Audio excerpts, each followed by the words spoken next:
दोस्तों नमस्कार, मैं उपेंद्र यादव। दोस्तों आप लोगों को कहा था कि मेरा वीडियो नहीं आएगा, लेकिन क्या करूं, लगातार आप लोगों के कॉल और मैसेज आ रहे हैं और लगातार जब मैंने कॉल उठाया था कई लोग इमोशनल थे, कई लोग रो रहे थे। ऐसे में मुझे लगा कि एक वीडियो डालना चाहिए, क्योंकि एलडीसी भर्ती 2018 हो चाहे 17 हो और चाहे वो तमाम अन्य भर्तियां हो, आप सबके लिए मेरा सबसे बड़ा मैसेज यही है कि जो तमाम आप लोगों ने मुझे मैसेज किया था 5 तारीख को, जो मैंने एक वीडियो डाला था, मैंने शेख साहब के सचिव साहब से बात की थी, तो उन्होंने कहा था कि तमाम भर्तियों की आप मुझे लिख के डिटेल दीजिए।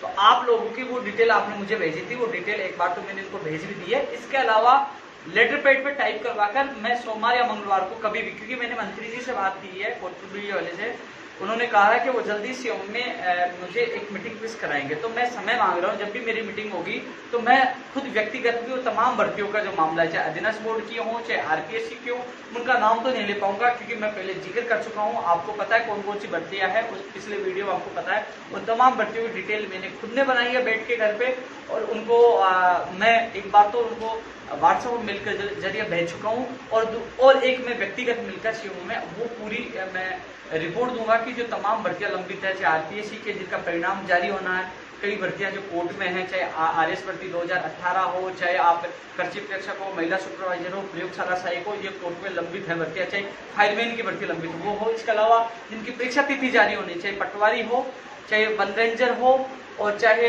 राजस्थान पुलिस हो, जो तमाम भर्तियां जिनकी परीक्षा तिथि जारी है, चाहे स्टेनोग्राफर संशोधित अभ्यर्थना उसकी परीक्षा तिथि जारी हो, और इसके अलावा जो जिनका जो सेकंड ग्रेड भर्ती 2018 की नियुक्ति प्रक्रिया का मामला हो, चाहे आप सेकंड एलडीसी भर्ती 2018 का वापस जो जिला आवंटन होंगे और उसकी नियुक्ति प्रक्रिया का मामला हो, चाहे 2013 317 पदों पर जो सूची जारी होने का मामला हो, तमाम मांगों को लेकर लगातार मैंने आप लोगों की आवाज उठाई है और सीएमओ तक बात पहुंचाने की कोशिश की है। अब मैं इसमें चर्चा करना चाहूंगा जो सबसे बड़ा इश्यू बना है आज एलडीसी भर्ती 2018, जिसके लिए जो काफी लोगों ने विरोध किया था। दोस्तों बड़ी मेहनत के बाद हमने जिला और विभाग आवंटन करवाया, बहुत मेहनत के बाद। आपने देखा होगा मुझे कोरोना इस महामारी के दौरान जयपुर जाना पड़ा, आप लोगों के लिए गया और आपकी सूची जारी करवाई, लेकिन उसके बाद विवाद उत्पन्न हुआ। काफी लोगों ने कहा कि हम संतुष्ट नहीं है कि हमें जिला दूर दिया गया, हमारी मेरिट ज्यादा थी, कम वालों को होम टाउन दिया गया,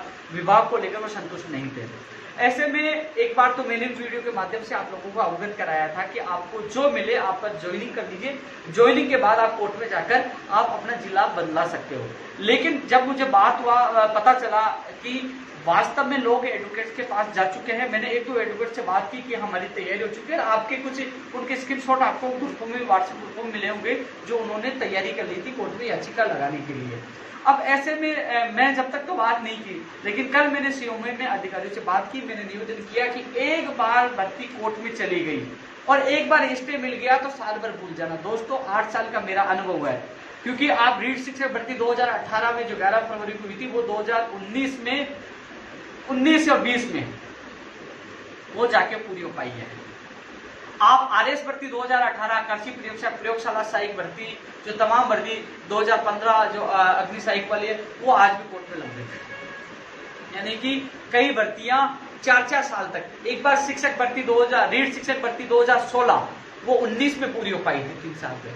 तो यदि कोर्ट से स्टे मिल जाता, स्टे मिलने के बाद फिर मिलती आपको तारीख, फिर आता कि सरकार से जवाब, नोटिस का जवाब, फिर जवाब नहीं आता, जवाब आते तो तारीख नहीं मिलती, और तारीख मिलती तो सुनवाई नहीं हो पाती, सुनवाई हो पाती तो फैसला नहीं हो पाता, साल 2 साल लग जाती, आप लोग रोते रहते हैं। ऐसे में मैंने सीएमओ में अधिकारियों से निवेदन किया कि साहब ये भर्ती एक बार अटक गई, माननीय मुख्यमंत्री जी के मॉनिटरिंग से आप लोगों सरकार ने अच्छा कार्य करते हुए इस भर्ती को फास्ट तरीके से किया। सरकार को बड़ा श्रेय मिला है, हिंदुस्तान का पहला राज्य था जिसमें कोरोना महाकाल ये जो महामारी के दौरान भी 11,000 लोगों के जो जिला आवंटन विभाग आवंटन कर नियुक्ति प्रक्रिया की तैयारी की है। ऐसे में मेहनत आपकी बेकार जाएगी और जो लगातार मैं प्रयास कर रहा हूँ वो मेहनत भी बेकार जाएगी, और ऐसे में जो सिस्टम में बैठे अधिकारी गलती करे उसकी लापरवाही से सरकार को बदनाम होगी। मैंने कहा इसका बीच का रास्ता निकाला जाए। और दोस्तों मैं धन्यवाद देना चाहूंगा माननीय मुख्यमंत्री जी को, उनकी पूरी टीम को, उन्होंने मेरी बात को माना है। जो चयनित अभ्यर्थी इस वीडियो को देख रहे हैं उन लोगों को मैं बताना चाहूंगा, मैंने आपके हित में फैसला लिया है, क्योंकि जो अभ्यर्थी वास्तव में, देखो जिन लोगों ने, अपन को एक बात स्वीकारनी होगी हम सबको मिलकर, कि वास्तव जिनके अच्छे नंबर थे, जिनकी अच्छी मेरिट थी, उन लोगों को दूर दिया गया, जिनकी कम थी, मैंने भी कई आंकड़े देखे, उनको पास दिया गया, तो वो लोग कोर्ट में चले गए। मैं ज्यादा अपील करके कुछ लोगों को रोक सकता हूँ, हर व्यक्ति को नहीं रोक सकता। जिन लोगों ने याचिका तैयार कर दी, मान लीजिए मैं अधिकतर लोगों को रोक देता, एक व्यक्ति जाके स्टे ले लेता तो आप लोग साल भर तक रोते रहते और मुझे ही भागना पड़ता है। मुझे पता है कि क्या स्थिति हो पाती है आपकी मानसिक और आर्थिक स्थिति से आप परेशान हो जाते हैं। ऐसे में मैंने मजबूती से बात रखी, चाहे जिन लोगों के साथ गलत हुआ जिला आवंटन विभाग आवंटन उनके साथ हो पाएगा, सही हो पाएगा और आपका भी समय बचेगा साल भर 2 साल। क्योंकि मैंने उदाहरण दिए इन भर्तियों के, आपने देखा कितने टाइम तक भर्तियां लटकी पड़ी है। आपने प्रयोगशाला सहायक भर्ती 2018 देखो, जिला आवंटन के ऑप्शन भर लिए गए, स्टे है, उनको ज्वाइनिंग नहीं हो पा रही। सारी भर्ती आप उठा के देख लीजिए, एक बार भर्ती जाने के बाद कम से कम 6 महीने, साल भर, 2 साल, 3 साल, पता नहीं कितने दिन रुक जाते हैं। तो उन्होंने मेरी बात मानी। अब इसमें निष्कर्ष निकल के आया दोस्तों, जो निर्णय हुआ आप लोगों को मैं अवगत कराना चाहता हूँ। लोग अभी कॉपी पेस्ट करने के लिए भी काफी लोग तैयार होंगे, क्योंकि हम लोग धरातल पे काम करते हैं, आप लोगों के लिए मेहनत करते हैं। मेरी अधिकारियों, संबंधित अधिकारियों से बात हुई है, इसमें ये निकल के आया है कि विभाग दोबारा से मेरिट वाइज दोबारा से एआरडी विभाग द्वारा आवंटन किया जाएंगे। विभागों का आवंटन दोबारा होगा एआरडी विभाग के द्वारा और वो सॉफ्टवेयर के द्वारा मेरिट के आधार होगा। और आवंटन होने के बाद जो विभागाध्यक्ष है, जैसे शिक्षा विभाग बीकानेर है, जैसे आबकारी विभाग है, पीडब्ल्यूडी है, पीएचडी, जो भी विभाग है, उन विभागाध्यक्षों को सूची मेल कर दी जाएगी या सूची भेज दी जाएगी। और सूची जाने के बाद वो लोग, जैसे मान लीजिए आप 200 लोगों को शिक्षा विभाग मिला है, तो फिर शिक्षा विभाग का काम है उन 200 लोगों की मेरिट बनाकर, चाहे वो काउंसिलिंग के माध्यम से कैसे भी, वो उनकी मेरिट के आधार पर उनका जिलों का आवंटन करेंगे।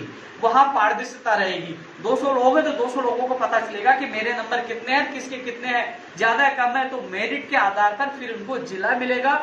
अब कुल मिलाकर निष्कर्ष ये निकला है, पहले विभागों का आवंटन होगा मेरिट के आधार पर, और आवंटन होने के बाद सभी विभागाध्यक्षों को वो सूची मेल की जाएगी, वो भेजी जाएगी। उसके बाद वो विभागाध्यक्ष अपने विभाग यानी कि वो खुद मेरिट जारी करेंगे, मेरिट के अनुसार वो जिला आवंटन वो करेंगे और जिला आवंटन के बाद आपकी नियुक्ति प्रक्रिया शुरू होगी। अब लोगों का सवाल है इस प्रक्रिया में कितना टाइम लगेगा, इसलिए मैं आप लोगों को इस बार कुछ भी नहीं बताऊंगा, क्योंकि पिछली बार मैंने आप लोगों को बताया तो आप लोगों ने मेरा जीना बिल्कुल भी आपने मुश्किल कर दिया था लगातार। क्योंकि दोस्तों आपको पता है पिछली बार जो सॉफ्टवेयर टेस्टिंग रिजल्ट जब टेस्टिंग होती है इसमें 2-4 दिन लग गए, टेस्टिंग में 2-3 दिन खराब हो चुके थे पिछली बार। इस बार भी टेस्टिंग होगी दोबारा तो 2-3 दिन फिर लगेंगे। इसके अलावा एक्स्ट्रा टाइम लगेगा 5 से 10 दिन, 5 दिन लग जाए, 10 दिन लग जाए, 7 दिन लग जाए, 6 दिन लग जाए, ये समय है। कभी भी ये इतने दिन तो लगेंगे। इसके बाद वो सूची उनको भेजेंगे, फिर विभाग वाले जिला आवंटन का कार्य करेंगे।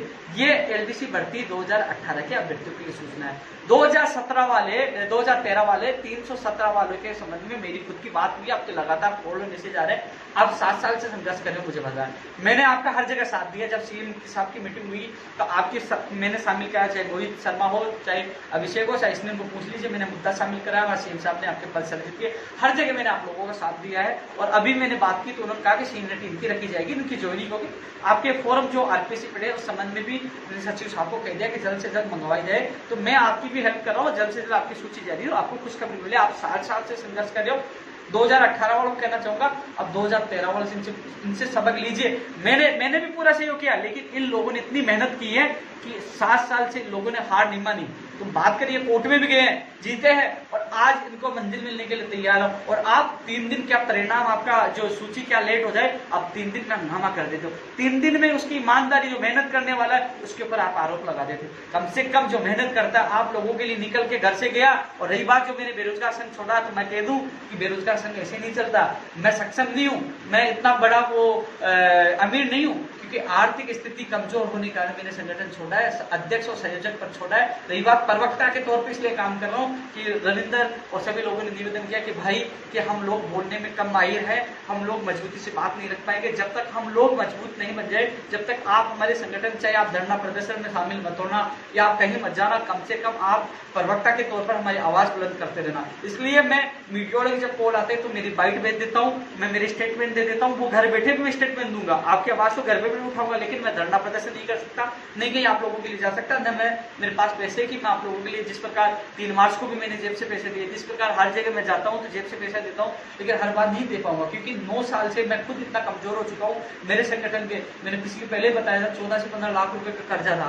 अब मुझे वो कर्जा भी उतारना, मुझे मेरा परिवार को संभालना है, क्योंकि लगातार मैंने कभी किसी भी बेरोजगार से 1 रुपए नहीं मांगा। मेहनत और ईमानदारी से कई 1.5 से 2 लाख लोगों को ज्वाइनिंग दिलाई है, और आज संगठन 1 नंबर संगठन बना हुआ बेरोजगार महासंघ। लेकिन ये मैं लोगों को कहता कि मेरी आर्थिक स्थिति से मैं संगठन छोड़ रहा हूं, तो लोग कहते नहीं नहीं, और फिर वही आरोप लगाते कि देखो पैसे मांगने के लिए कर। इसलिए मैंने छोड़कर फिर आप लोगों को बता रहा हूं, क्योंकि बिना आर्थिक मजबूती संगठन नहीं चलता। इसलिए मुझे मजबूरी में संगठन छोड़ना पड़ा है, क्योंकि गाड़ी चलती है तो पेट्रोल चलती है, हर जगह भागना पड़ता है, ज्ञापन की कॉपी, मेल, सब कुछ जेब से लगता है, धरना प्रदर्शन सब कुछ। इसलिए मजबूरी में संगठन का मुझे प्रदेश अध्यक्ष के संयोजक पद त्यागना पड़ा। अब ये टीम है, अच्छा कार्य करेगी, उनको सपोर्ट दूंगा, लेकिन मैं प्रवक्ता के तौर पर मैं इन लोगों को इनके पक्ष में, बेरोजगार पक्ष में स्टेटमेंट देता रहूंगा। इसके अलावा जो भी फेसबुक पे मैं कम चीजें डालूंगा, ट्विटर अकाउंट मेरा पड़ा है, उसमें ट्विटर अकाउंट पे मैं अपडेट देता रहूंगा। जैसे मेरे अधिकारियों से बात होगी तो मैं कोशिश करूंगा अधिकतर आप लोगों को सही अपडेट देता रहूं, जो आप लोग बिना चिंतित वहां दे सकते, अपनी दुविधाएं दूर कर सके। इसके अलावा दोस्तों, जो तमाम भर्तियों के लिए आप लोगों ने मुझे नोट्स करवाया था, चाहे सेकंड ग्रेड, जो तमाम भर्तियां थी, उनको मैंने नोट करने के बाद उनको एक बार व्हाट्सएप को मेल कर दिया था। अब जैसे जो 587 का मामला है, इन लोगों को विश्वास दिलाया था मैं आप लोगों के साथ हूँ। आप लोगों के लिए मैंने मंत्री जी से बात की है, वो कह रहे हैं सोमवार या मंगलवार को मुझे सीएम ओएसडी साहब से मिलवाएंगे। मैं कोशिश कर रहा हूं कि मैं जयपुर जाकर उन 587 की बात मजबूती से रखूं, उनको भी न्याय मिले। उनकी पीडीएफ जो मुझे आज मिली थी, जो पूरी शानदार तरीके से बनाई गई थी, उसको मैंने सीएम सचिव साहब को, जो 2-3 ओएसडी हैं, आरती बेन जी हो, ललित जी हो, लेखराज जी हो, तमाम लोगों को मैंने सेंड किया है। मैं खुद व्यक्तिगत मिलकर आपकी बात मजबूती से रखूंगा। राजाराम जी हो, डॉक्टर करण सिंह जी हो, चाहे गिरिराज सिंह लोटवाड़े जी, तो तमाम वो लोग हैं, सबसे मैंने बात की है और कोशिश करूंगा, मैं जी जान लगाकर आपसे वादा करता हूं, जी जान लगाकर आप लोगों के लिए मेहनत करूंगा। और मुझे विश्वास है जब जब हमने मेहनत की है तो भगवान के आशीर्वाद से वो मेहनत कामयाब रही है। और कोशिश कर रहा हूं कि एक बार समय मिल जाए, समय मिलते ही सीएमओ में मैं खुद एक बार फिर इस कोरोना महामारी के दौरान आप लोगों के लिए जाऊंगा, आपकी बात मजबूती से रखूंगा। और जो तमाम लंबित भर्तियां हैं, उनका नाम मैं बार बार ले नहीं पाऊंगा, लेकिन तमाम भर्तियों को मैंने मेंशन लेटर पैड पे कर लिया है, लिख लिया है। और तमाम भर्तियों को मैं मेल और व्हाट्सएप के द्वारा पूछा चुका हूँ सीएमओ में, लेकिन मैं व्यक्तिगत भी वो लेटर पैड पे जो पीडीएफ फाइल बनी है लेटर पैड पे, वो जरूर उनको मैं सौंप के आऊंगा। कोशिश करूंगा जो लंबित भर्तियां कोर्ट से वो भी जल्द से जल्द निकले, जिनका परिणाम जारी हो ना परिणाम जारी हो, और जिनकी नियुक्ति प्रक्रिया शुरू हो ना नियुक्ति प्रक्रिया शुरू हो। इसके अलावा एक बड़ा इश्यू जो बेरोजगारों को किराया माफ हो, क्योंकि दोस्तों किराया माफ होने की बात इसलिए उठती है कि यदि बेरोजगारों को पता होता कि लॉकडाउन इतना लंबा चलेगा तो बेरोजगार अपना सामान घर ले जाते और कमरा किराया उनको अब देने की वो आवश्यकता नहीं पड़ती। क्योंकि अब मकान मालिक फोन कर रहा है कि भैया दूसरा महीना चल गया और लॉकडाउन लंबा चला तो तीसरा महीना आ जाएगा, तो बेरोजगार कहां से इतना पैसा दे पाएगा। इसलिए माननीय मुख्यमंत्री जी से मांग करेंगे कि वो किराया बिल्कुल जब से लॉकडाउन स्टार्ट हुआ और जब समाप्त होगा, जब तक वो किराया बिल्कुल माफ किया जाए। इसके दौरान कई लाखों विद्यार्थियों ने कोचिंग फीस जमा करा दी थी विभिन्न भर्तियों की, तो वो अभी तक कोचिंग वालों ने ये स्पष्ट नहीं किया कि वो कोचिंग करवाएंगे लॉकडाउन के बाद या पैसे वापस लौटाएंगे। उस पर भी मुख्यमंत्री जी से निवेदन किया जाएगा, स्पष्ट निर्देश दे कि लॉकडाउन समाप्त के बाद कोचिंग वाले वो वापस फीस देंगे या कोचिंग करवाएंगे, क्योंकि हमारी मांग है कि उसी फीस में या तो कोचिंग करवाई जाए या फीस वापस लौटाई जाए। दो इश्यू ये भी है, किराया माफ वाला और कोचिंग वाला, ये भी मुख्यमंत्री जी के सामने मजबूती से रखूंगा। इसके अलावा तमाम भर्तियों का नाम नहीं लिखूंगा, उनको मैंने पीडीएफ जो लेटर पैड पे टाइप करवा लिया है, उन सबको मैं माननीय मुख्यमंत्री जी के सामने रखूंगा। इसके अलावा रीट शिक्षक भर्ती 2020 के संबंध में जो विज्ञप्ति है वो भी मैं बात करूंगा। तमाम भर्तियों की मैंने जो सारा संग्रह किया है वो सारी चीजें मेरे पास है, मैं पूरी मजबूती से बात रखूंगा। और इसके अलावा आज जो वीडियो डालने का उद्देश्य था, लगातार मुझे कॉल और मैसेज कर रहे थे, मैं देख रहा था, मैं पीड़ा समझता हूँ, हर बेरोजगार की समझता हूँ, लेकिन मैंने मजबूरी में पद छोड़ा। लेकिन मैं एक प्रवक्ता के तौर पर आप लोगों का आवाज मीडिया में, सोशल मीडिया में उठाता रहूंगा। लेकिन पहले जैसे जैसे धरना करना, अनशन करना, लटकाना, जेल जाना, ज्ञापन देना, वो नहीं कर पाऊंगा, क्योंकि उसमें घर से निकलना पड़ता है। मेरी पारिवारिक और कई व्यक्तिगत भी समस्याएं हैं, घर पे भी मुझे जो माता पिता को उनसे 9 साल बाद समय दे पाऊंगा। अब 9वां साल चल रहा है संघर्ष का, तो कहीं ना कहीं मुझे, आपको खुद को पता है कि जो घर वालों परिवार का साथ देते थे वो समय तो मैंने आपकी सेवा में निकाल दी बेरोजगार, लेकिन फिर भी मैं खुश हूँ कि लाखों लोगों को रोजगार मिल पाया। हालांकि मैं आप लोगों को विश्वास दिलाता हूँ, यदि मैं स्टेबल हो जाता हूँ, मुझे लगता है कि मैं मजबूत हो गया हूँ वापस आर्थिक तौर पर, तो आप चाहो तो मैं वापस बेरोजगार संघ में जुड़कर आपकी सेवा करने के लिए वापस आ जाऊंगा। लेकिन जब तक मैं स्टेबल नहीं हो जाता, जब तक मेरी मजबूरी आप लोगों को समझ नहीं होगी, क्योंकि मैं आप लोगों को पूरा समय नहीं दे पाऊंगा। जहां समय मिलेगा मैं प्रवक्ता के तौर पर आपकी आवाज बुलंद करता रहूंगा।